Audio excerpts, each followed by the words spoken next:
When Leo moved into his first flat in Highgate, London, he thought it would be the start of his new life.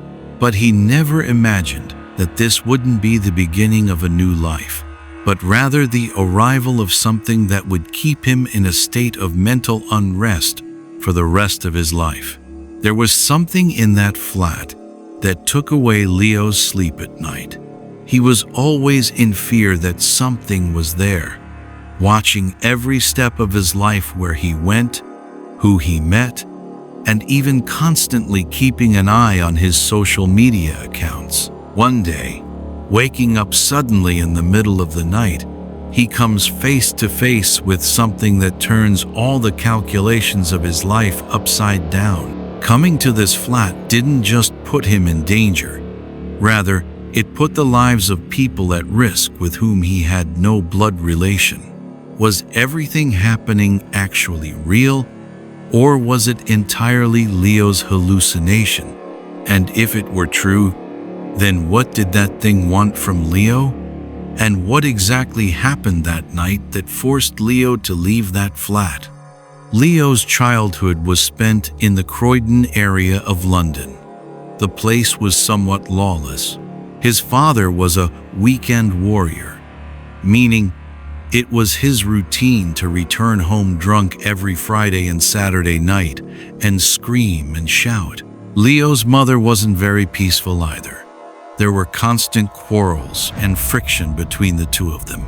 Watching their daily drama, Leo felt suffocated. To escape that stifling environment, Leo decided to separate from them. Since his time in high school, he dreamed of having his own separate address.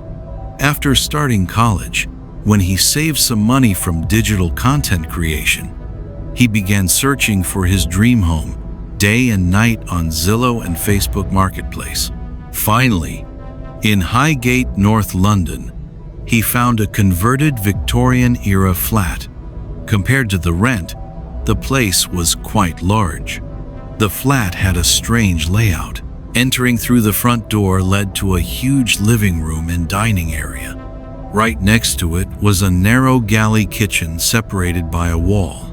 But the strangest thing was the location of the bedroom. After walking a long way down a long, dark corridor, one would finally find that massive bedroom. In the middle of the corridor, there were two large storage cupboards, one of which Leo used as a pantry. For the first few months, everything was fine, but gradually, Leo began to feel that the flat was too quiet.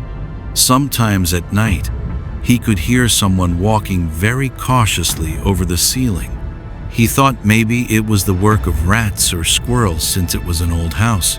But one night, while he was sitting alone in the drawing room, discussing some matters on a video call with a female friend named Maya, he suddenly felt that someone was watching him from the direction of the kitchen. When he turned around, he saw a black shadow vanish in an instant behind the half-open kitchen door. The hair on Leo's neck stood up in fear.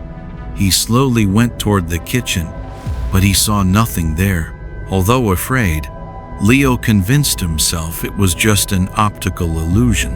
However, the real incident began on an accursed night when Leo's college classmate, Chloe, came to his flat. Leo and his college classmate Chloe came to Leo's flat after having a few pints of beer at a pub in Camden. Both were quite tired. After watching a movie sitting in the living room, they went to the bedroom and lay down. There was no romantic relationship between them, and Chloe trusted Leo. They respected each other, so nothing much happened between them that night. They simply slept side by side. It was 3 a.m. Leo's sleep was broken by a strange rustling sound. Opening his eyes, he saw in the dim light of the corridor that Chloe was silently packing her bag and jacket. Chloe was perhaps trying to leave quietly to avoid morning awkwardness. Leo didn't stop her. A little later, the heavy sound of the front door was heard. Leo thought Chloe had left. Still, to be sure, he called out, "Chloe, have you left?" getting no answer, he made himself comfortable and went back into a deep sleep. It was 4:06 a.m. Leo is lying in his bed. At that moment, someone starts calling him by his name. He slowly opens his eyes and sees something sitting on his chest, but he saw nothing except a dense black shadow covering and a pair of lips. The thing was smiling mysteriously. Leo wanted to say something, but he couldn't. He couldn't move his hands, legs, or even his body. At that moment, the thing speaks up. He won't leave you. Run if you want to live. Run from here. And in an instant, it vanished into thin air. Leo regained control over his body. He ran toward his room door to get out. As soon as he opened the door, there was a loud noise. Leo woke up with a jump. He looked at the clock. It was exactly 4:06 a.m., just like in the dream. That means he was having a nightmare all this time. He took the water bottle kept on his table and drank water. Right then, a message arrived on his mobile.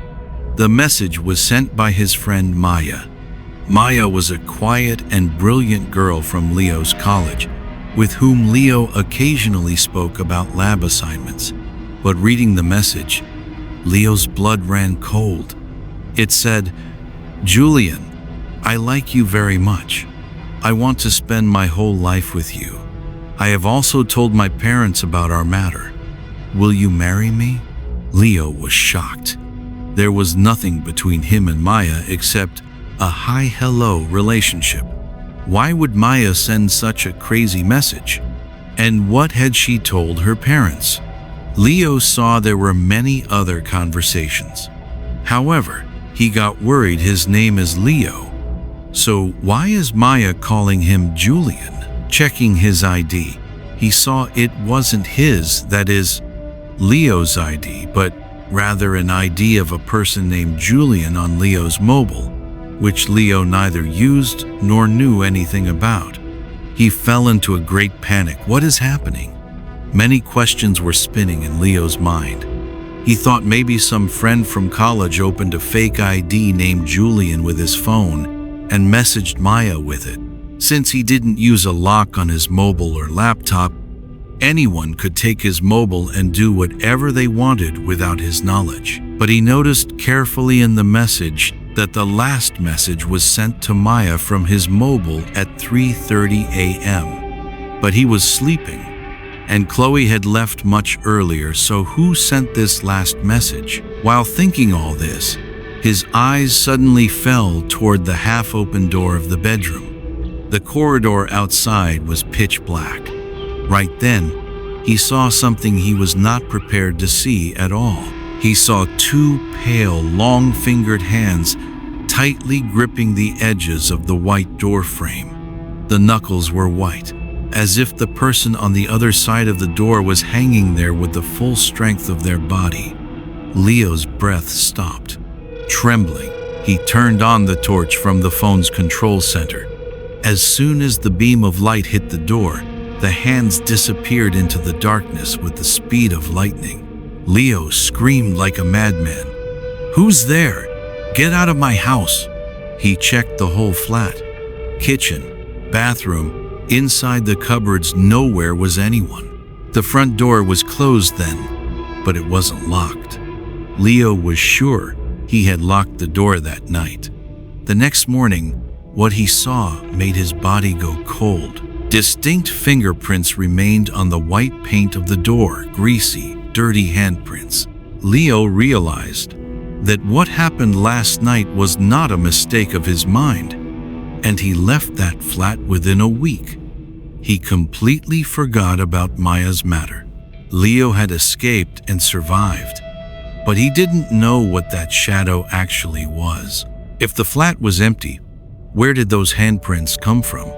And for whom was Maya's message that night? And who is this Julian? How did his ID get onto Leo's phone? And who sent the last message to Maya so late at night?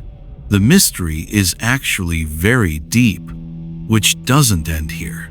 This story began with Leo. but someone else will finish it. Curious? But who? The answer will be found in the next episode.